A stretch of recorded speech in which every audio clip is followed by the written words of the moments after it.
Hi friends, welcome back to Rani's kitchen. నేను మీ రాణి friends. ఈరోజు recipe వచ్చేసి కేక్ అండి. చిన్నపిల్లలకి చాలా చాలా ఇష్టమైన రెసిపీ. మనం బర్త్డే ఫంక్షన్స్కి కానీ, అలాగే న్యూ ఇయర్కి కానీ, క్రిస్మస్ హాలిడేస్కి కానీ పిల్లలకి కేక్ చేసి పెడుతూ ఉంటాం కదా. అన్నీ కూడా ఇంట్లో ఉన్న ఇంగ్రీడియంట్స్తో సింపుల్గా టేస్టీగా స్పాంజ్ కేక్ని చేసి చూపించబోతున్నాను. ఇంగ్రీడియంట్స్ కూడా చాలా తక్కువేనండి. ప్రాసెస్ కూడా చాలా సింపుల్గా ఉంటుంది. ఈ కేక్ అనేది చాలా చాలా టేస్టీగా ఉంటుంది. ప్రాసెస్ అంతా స్కిప్ చేయకుండా చూడండి, అర్థమవుతుంది. ముందుగా ఒక అరకప్పు వరకు పంచదార తీసుకుని ఒక జార్లోకి వేసుకోండి. దీనికి మూత పెట్టుకుని పౌడర్ లాగా గ్రైండ్ చేద్దాం. అరకప్పు పంచదారని మిక్సీ జార్లో వేసి గ్రైండ్ చేసిన తర్వాత ఈ పౌడర్ అంతా కూడా కొలిచి ఒక గిన్నెలోకి వేసుకుందాం. మీరు స్వీట్ ఎక్కువగా తినేవారైతే ఇంకొంచెం పంచదార అయినా యాడ్ చేసుకోవచ్చు. ఇదంతా కూడా అరకప్పు పంచదార కూడా గ్రైండ్ చేసిన తర్వాత కప్పు నిండుగా పంచదార పౌడర్ అనేది వచ్చిందండి. షుగర్ పౌడర్ అనేది కప్పు నిండుగా వచ్చింది. అన్ని ఇంగ్రీడియంట్స్ కూడా కప్పు కొలతతో మనం తీసుకున్నట్లయితే కేక్ అనేది చాలా టేస్టీగా ఫ్లఫీగా వస్తుంది. కప్పు పంచదార పొడి కూడా ఒక గిన్నెలోకి వేసుకున్నాం కదా.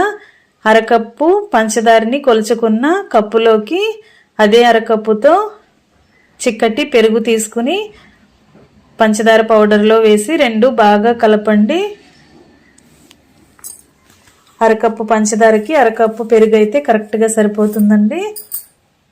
పెరుగులో గడ్డలు అనేవి ఏమీ లేకుండా విస్కర్తో బాగా కలిపాం కదా. ఇప్పుడు అదే అరకప్పుతో అరకప్పు వరకు ఆయిల్ తీసుకుని వేసుకోండి.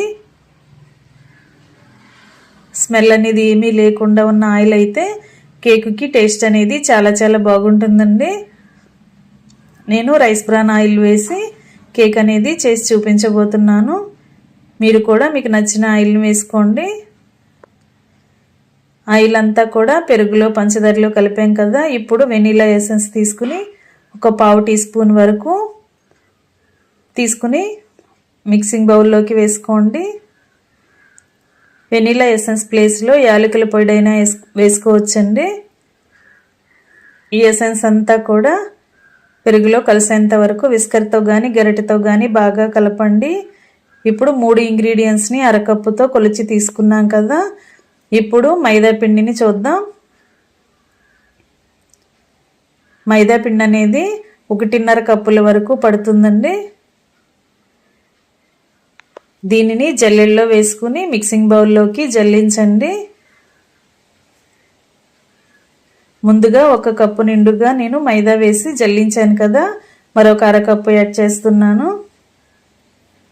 ఈ 1.5 కప్పుల మైదా పిండి కూడా మనం తీసుకున్న ఇంగ్రీడియంట్స్కి క్వాంటిటీ కరెక్ట్గా సరిపోతుంది. నేను చూపించిన కొలతలతో కేక్ని చేసి చూడండి. చాలా చాలా టేస్టీగా వస్తుందండి. ఇంగ్రీడియంట్స్ని మిస్ అవ్వకుండా కొలతల్ని కరెక్ట్గా గుర్తుపెట్టుకుని చేసుకున్నట్లయితే కేక్ అనేది చాలా చాలా టేస్టీగా వస్తుంది. 1.5 కప్పుల మైదా కూడా జల్లించి మిక్సింగ్ బౌల్లోకి వేసుకున్నాం కదా. ఇప్పుడు 1/2 టీ స్పూన్ వరకు బేకింగ్ పౌడర్ని, 1/2 టీ స్పూన్ వరకు వంట సోడా వేసుకుని నేను చూపించిన విధంగా చిటికెడు మాత్రమే సాల్ట్ వేసుకోండి. ఇవి 3 కూడా మైదా పిండిలో వేసుకున్నాం కదా. ఇప్పుడు విస్కర్తో కానీ గరిటెతో కానీ మనం వేసిన ఇంగ్రీడియంట్స్ అన్నీ కూడా ఆయిల్లో పెరుగులో కలిసేంత వరకు బాగా కలపండి. మైదా పిండిలో గడ్డలు అనేవి ఏమీ లేకుండా, ఉండలు లేకుండా బాగా విస్కర్తో కలపండి. దీనిలోకి కాచి చల్లార్చిన పాలని, కొంచెం గోరువెచ్చగా ఉన్న పాలని కొంచెం కొంచెంగా పోసుకుంటూ పిండిని కొంచెం పల్చగా కలపండి. మరీ గట్టిగా కాదు, మరీ జారుగా కాదు. మనం కొంచెం పిండిని గరిటెతో తీసుకుని పోసినట్లయితే రిబ్బన్ లాగా పడాలండి. మరీ చిక్కగా కాదు, జారుగా కాదు. ఆ విధంగా కలుపుదాం. పాలని చూసుకుంటూ పోసుకోండి. ఒకేసారి ఎక్కువగా పోయకుండా కొంచెం కొంచెంగా పోస్తూ పిండిని కలిపినట్లయితే పాలన్నీ కూడా పిండిలో బాగా కలిసి పిండి ఉండలనేవి ఏమీ లేకుండా బాగా కరుగుతుంది. ఈ విధంగా నేను చూపించిన విధంగా కలపండి. నేను తీసుకున్న ఇంగ్రీడియంట్స్ క్వాంటిటీకి